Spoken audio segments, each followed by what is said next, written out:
Inside a glass case, a slab of black stone has spent over 160 years waiting to blow apart. One of the most convincing lies in American archaeology. This isn't proof that ancient Israelites reached Ohio 1,000 years before Columbus. It's proof that someone built a religious relic to win a fight over who counted as human, and for over a century it worked. For decades, a cable network built entire episodes treating the stone as real, and never once mentioned what scientists had already proven about it. David Wyrick, the man who pulled it out of the ground, spent the rest of his life not knowing whether he'd made the discovery of the century or been used by someone he trusted. In 1860, in a Native American burial mound outside Newark, Ohio, this is what he found. It's still sitting behind glass today, in a small museum in Coshocton, waiting for someone to finally ask the right question. The museum is called the Johnson Humrick House, in the small town of Coshocton, Ohio, and most visitors have never heard of it before they walk through the door. It's not a grand institution, local history, glass cases, donated collections, but the object behind one of those cases has a reputation far bigger than the building around it. For more than a century, it has been treated as proof that the accepted story of who reached America first is wrong, proof that men who read Hebrew scripture stood on Ohio soil while Rome was still rising, more than 1,000 years before any European sail appeared on the horizon. That claim traveled through sermons, magazine features, and self-published books for well over a century.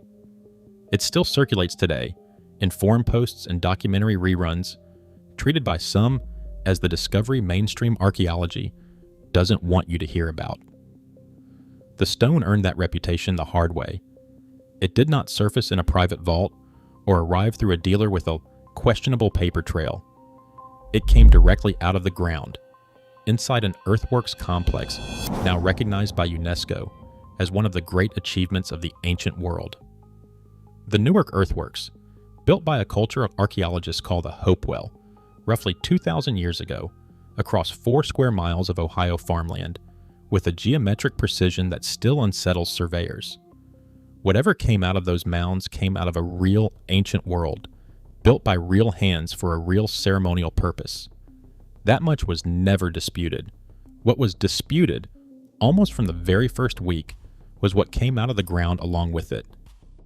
To understand how, you need to go back to the man holding the shovel, not a curator, not a scholar with a university behind him, a local surveyor with a theory he couldn't let go of.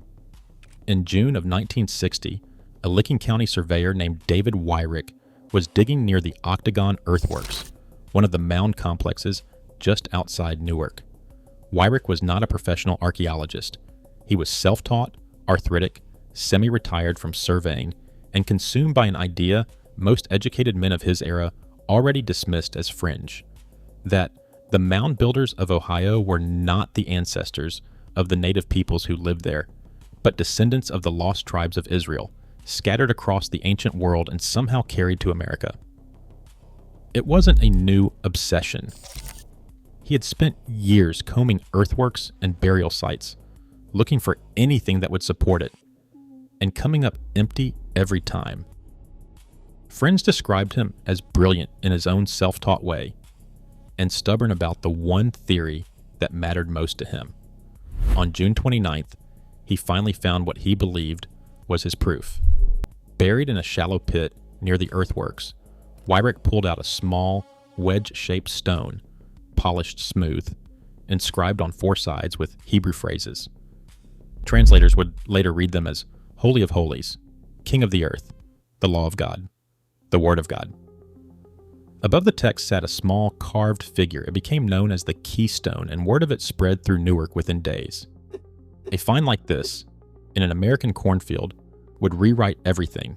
Proof, at last, that the ancient world had reached deep into Ohio long before anyone thought possible. Except one man on the scene wasn't buying it. Charles Whittlesey, a respected geologist who happened to be working in the area that same summer, examined the Keystone within weeks of its discovery. The first thing that bothered him was depth. It sat close to the surface, not the kind of placement you'd expect from something buried during the mound building era, 2,000 years earlier. The soil above it hadn't settled the way ancient burial fill settles. Then he looked at the lettering itself and said flatly that it looked modern. Local Freemasons in Newark noticed something else uncomfortable. The object's shape resembled a Masonic ritual keystone, far more than anything from the ancient Near East. Within a single season, the great Israelite proof already had a credibility problem, and Weyrich, humiliated, kept digging anyway. That should have been the end of it. It wasn't. 5 months later, in November of 1860, Weyrich was digging again, this time at a much larger site, a stone mound roughly 7 miles south of Newark, known as the Reservoir Mound, once the largest structure of its kind north of Mexico, before decades of quarrying stripped most of its stone away. Digging below a burial platform, beneath a wooden coffin and copper rings already recovered from the site, Weyrich's team pried open a carved, 2-piece stone box. Sealed inside it was a small black tablet, along with a matching stone bowl. Carved into the tablet's surface, in tight repeating Hebrew script that wound around every face, was an abbreviated version of the 10 Commandments, 256 letters in total, wrapped around the image of a robed, bearded man. An inscription above his head identified him, Moses. Picture the moment itself, cold November ground, a crew of local men working down through packed earth undisturbed since before the birth of Christ. Then the scrape of stone against stone, the box lifting free, and inside it, a tablet covered edge to edge in a script almost none of them could read. This was the Decalogue stone, and on paper, it solved every problem the first stone had. It was found deeper. It was inside a sealed stone box, inside an undisturbed ancient mound, associated with genuine burial goods that were unmistakably old. If the keystone was too shallow to trust, the Decalogue stone wasn't. If the first discovery looked convenient, the second one looked airtight. That should raise a question in your mind right now. Because in the history of archaeology, when the first piece of evidence for an extraordinary claim gets criticized, and the second piece of evidence just happens to fix every single objection, that pattern has a name. And it isn't usually good news for the people making the claim. To understand why anyone would go to that trouble, you have to understand what America looked like in 1860. This wasn't a quiet academic curiosity playing out in a university lecture hall. It was a country 5 months from a presidential election, and less than a year from civil war, locked in a scientific and religious argument with enormous stakes. Were all human beings one species, descended from one common ancestor, or were different races fundamentally, biologically separate? The polite academic name for that fight was monogenesis versus polygenesis. The real-world stakes were slavery, and whether an entire people could be scientifically written out of common humanity altogether.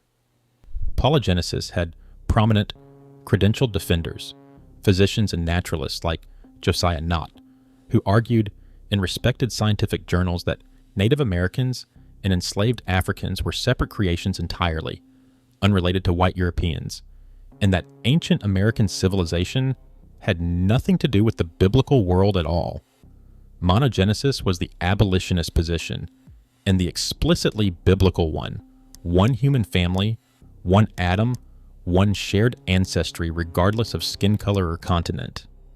If someone could prove that the mound builders of Ohio were literal biblical Israelites, it wouldn't just be a fascinating archaeological footnote.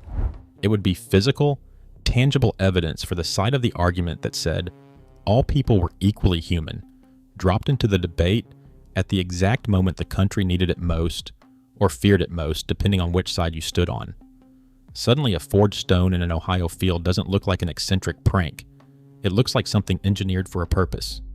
The excavation notes from both digs make that easier to believe. Thin, informal, vague about who stood where and how the box was actually positioned before it opened. That kind of gap is exactly what a careful forger would want left behind. Weyrich could not read Hebrew himself. Neither the keystone's phrases nor the Decalogue stone's inscription came from his own hand. When he copied the lettering into his own notes and woodcuts, he made more than 30 errors, misreading, and miscopying characters he clearly did not understand. That detail matters more than it looks like it should. A forger sophisticated enough to construct a working Paleo-Hebrew cipher would not have made those mistakes. Weyrich almost certainly did not write what he found. Somebody else did. And Weyrich, whatever his motives, may have been the mark rather than the con man. So who translated the stones? There was exactly one man in the Newark area capable of reading Hebrew fluently enough to translate them within hours of their discovery. A young Episcopal minister named John W. McCarty.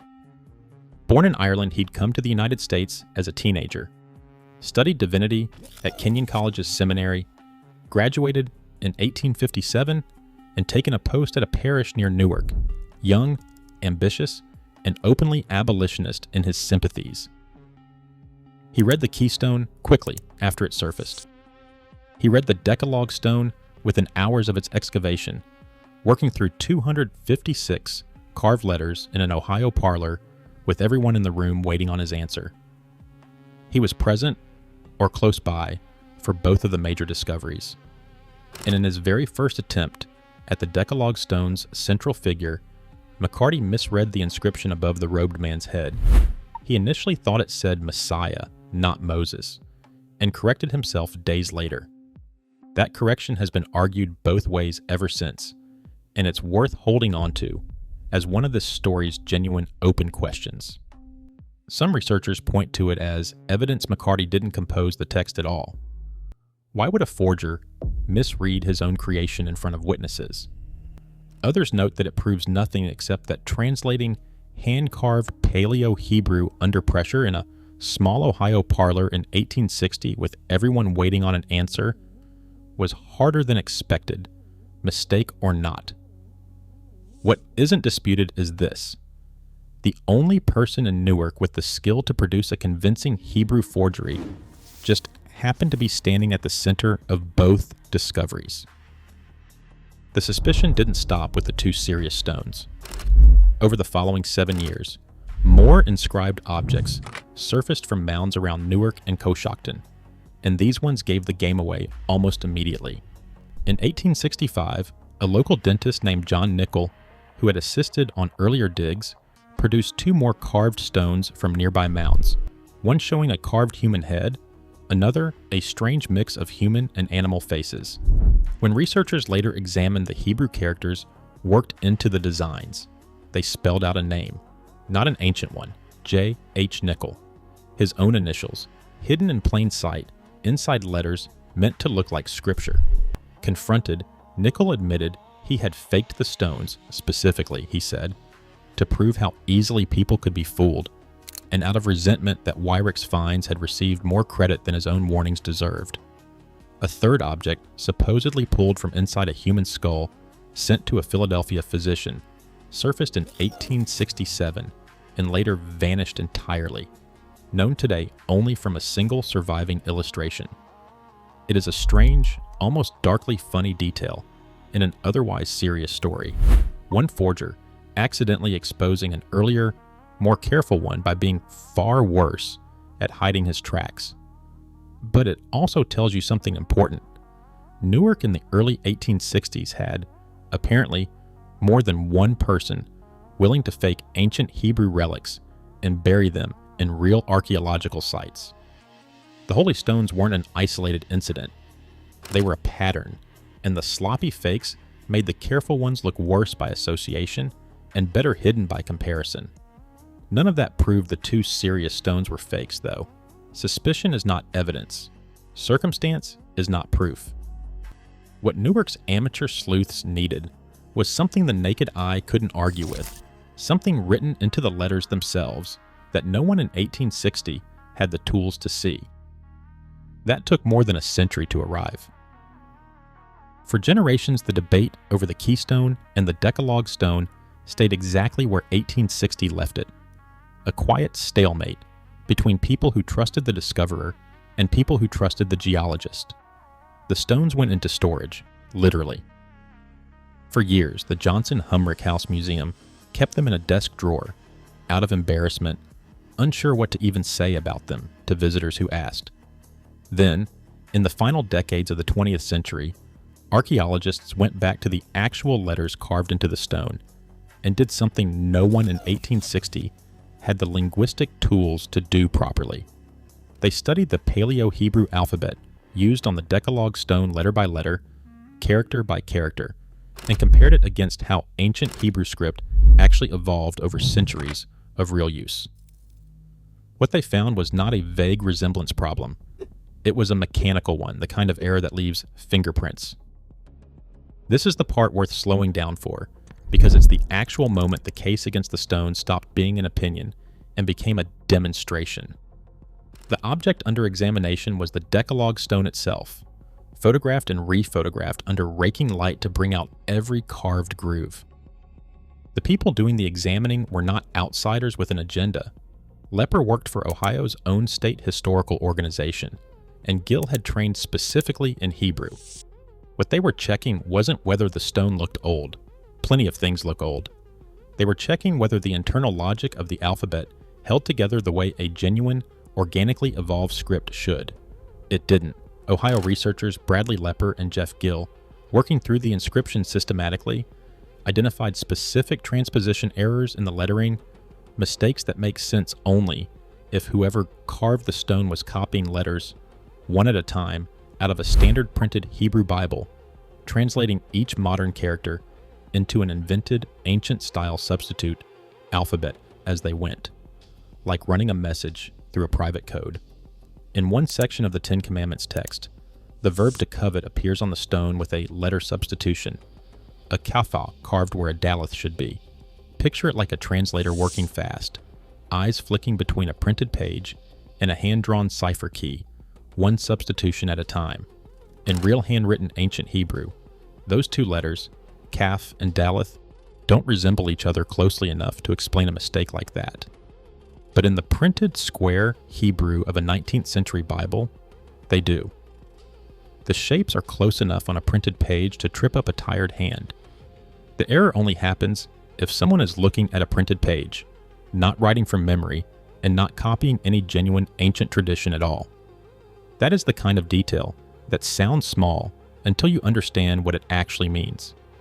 It means the forger sat down with a modern printed Hebrew Bible open in front of them, invented a fake ancient alphabet to disguise each letter, and made a slip while translating between the two systems, a slip that could only happen with a printed book as the source.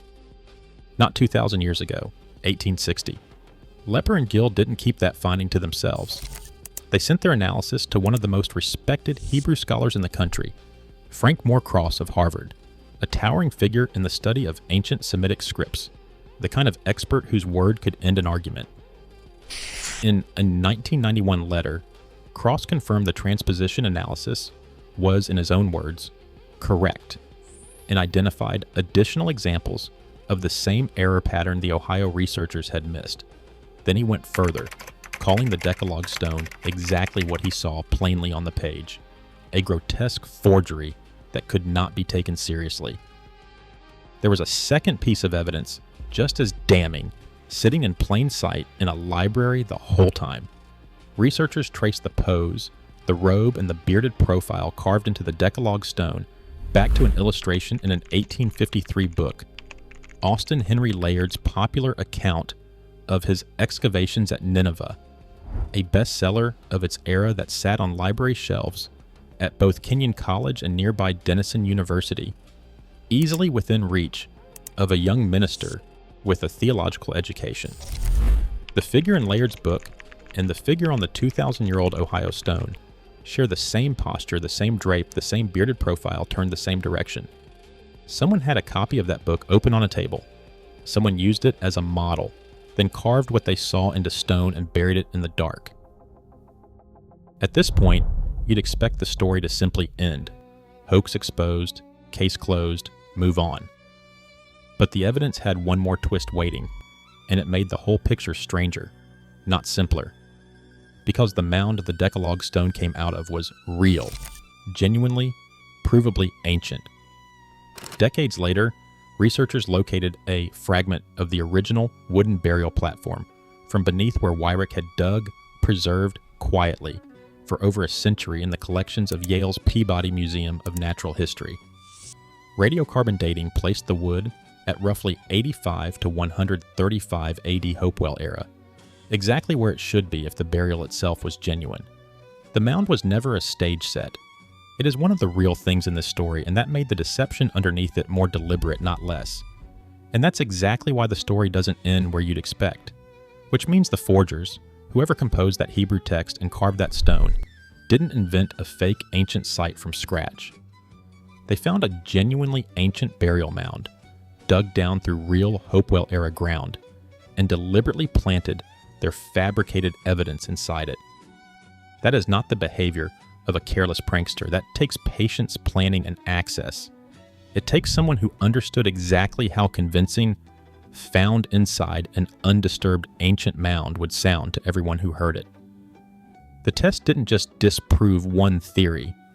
It exposed something colder underneath it. This wasn't an accident, and it wasn't a joke that got out of hand. Someone built a forgery engineered to survive scrutiny, embedded it inside verified antiquity, and let the real mound's authenticity do half the lying for them. So who actually did it? The honest answer is that no confession, no signed letter, no smoking gun document has ever surfaced naming a forger with certainty. What exists is a strong circumstantial case, built by Lepper and Gill over 3 decades of patient archival work, pointing toward Reverend McCarty as the likely author of the Hebrew text, possibly working alongside a local stonecutter, a man named Elijah Sutton, whose known work carving Newark tombstones matches the stock and thickness of the holy stones themselves. McCarty had the language skill nobody else in town possessed. He had access to the layered book. His own bishop, Charles Pettit McIlvaine, an outspoken abolitionist theologian who led Kenyon College, had reportedly predicted publicly that evidence of an Israelite mound builder civilization would eventually be found, a prediction that, if McCarty heard it, would have handed a devout, ambitious young minister both a motive and a blueprint. McCarty was young, capable, and present at both key discoveries. He is the leading suspect, not a verdict, but the name every serious investigation keeps circling back to. He enlisted as a Union Army chaplain within a year of the second discovery, served through the brutal fighting at Shiloh in 1862, resigned his post that same October, and died at 33, taking whatever he actually knew to the grave with him. Wyrick's own ending carries its own quiet tragedy. He never publicly abandoned his belief that the stones were genuine until, near the end of his life, he wrote to the Smithsonian's own secretary expressing doubt, wondering aloud whether he had been deceived by someone close to him. In April of 1864, in constant pain from rheumatoid arthritis, he died from a laudanum overdose. Local legend later turned that into a suicide born of shame and public humiliation, but the surviving 1864 record doesn't clearly support that dramatic version. It looks more like a man in genuine physical agony, self-medicating with the strongest thing available at the time, who may have gone to his grave still not knowing for certain whether he had been the architect of the hoax or simply its most devoted victim. That question, whether Wyrick was the forger's architect or the forger's target, is one this story never fully closes. What has closed, decisively, is the question of whether the stones themselves are ancient. They are not. The forensic case, built letter by letter out of a Bronze Age alphabet that shouldn't exist, and a 19th century printing error that shouldn't be there, is as solid as archaeological evidence gets. But solving the what only sharpens the why, and the why reaches far beyond one Ohio cornfield. Think about what a convincing Hebrew relic, buried in an American mound, would have meant in the fall of 1860. It would have handed the monogenesis camp, the abolitionist biblical unity argument, a piece of physical evidence its opponents couldn't easily wave away. It would have suggested that Native Americans, and by theological extension all of humanity, descended from a single biblical lineage, at the exact political moment when the opposite claim was being used to justify slavery in print, from pulpits and in the United States Senate. Whether or not that was McCarty's conscious goal, the timing sits uncomfortably close to more than coincidence.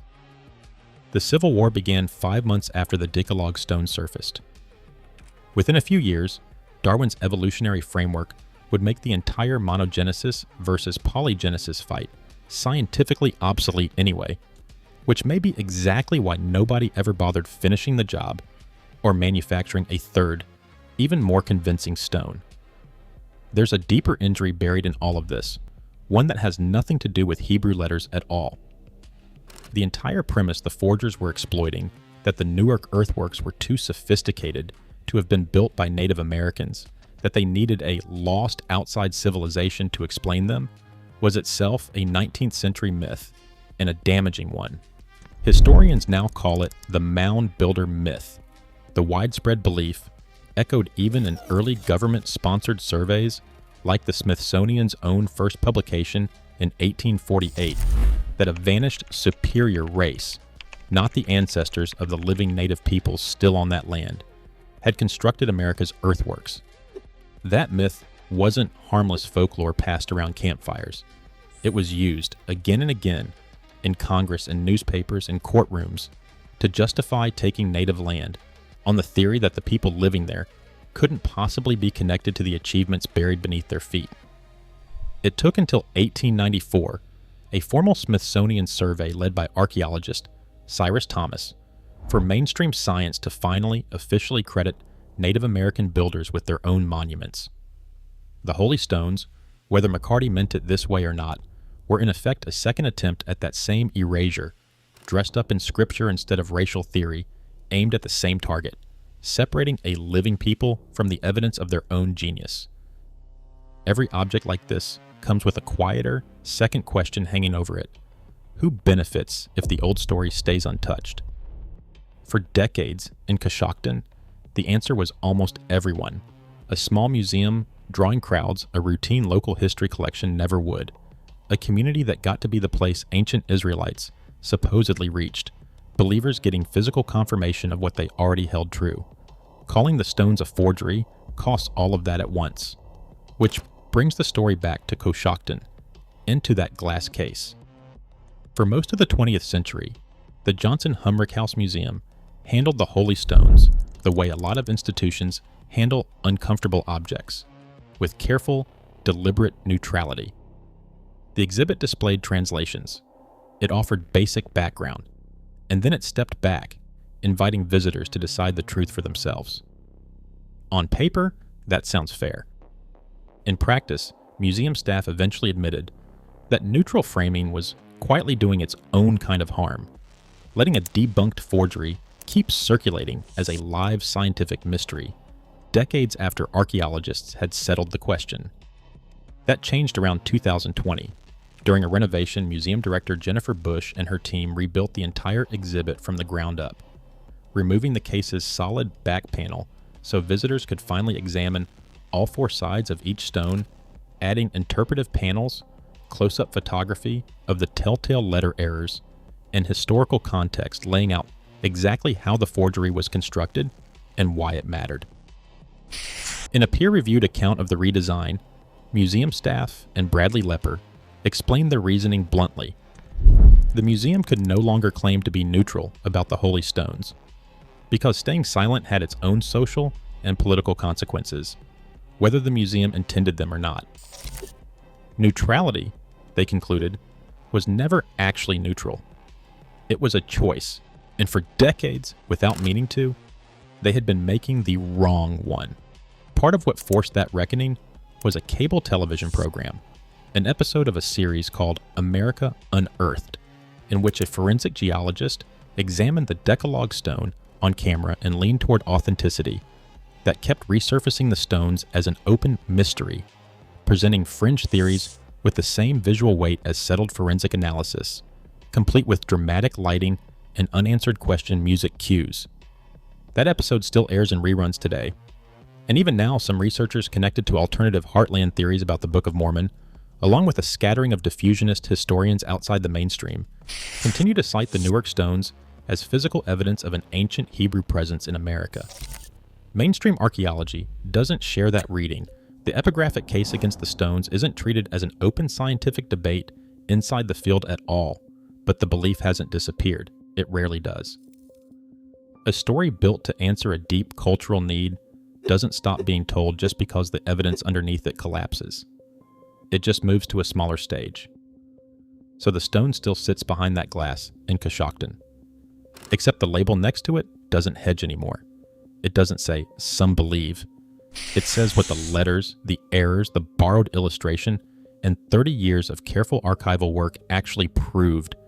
This object was carved in the 19th century to answer a 19th century argument, and buried inside a monument it had no right to claim credit for. Because here's the part of the story that never made it into most of the sermons, the magazine features, or the cable specials. The Newark earthworks didn't need a fake Israelite backstory to be extraordinary. They already were. In the early 1980s, researchers Ray Hively and Robert Horn discovered that the octagon earthworks, the very complex where the keystone was pulled from the ground in 1860, is aligned with breathtaking precision to the rising and setting points of the moon across its full 18.6-year lunar cycle. All 8 key points captured in a single interlocking geometric design.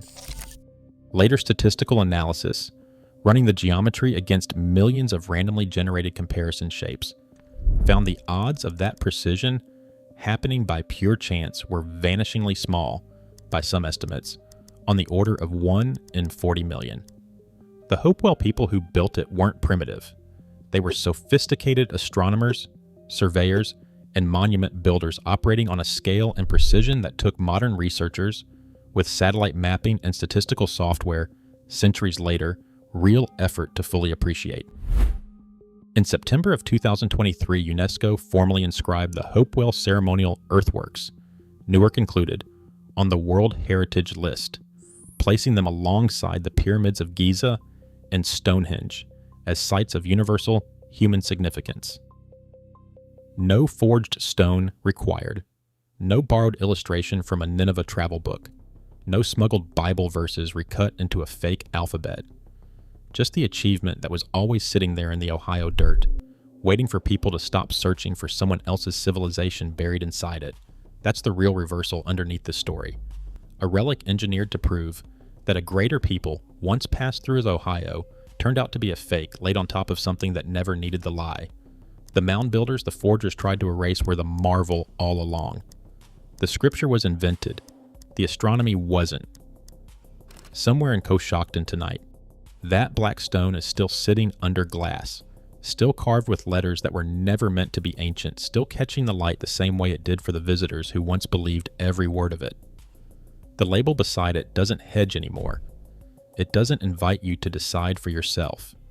It tells you plainly what 30 years of letter-by-letter forensic work finally proved, and it still carries the weight of an argument about race and humanity that was supposed to end a war and instead helped start one.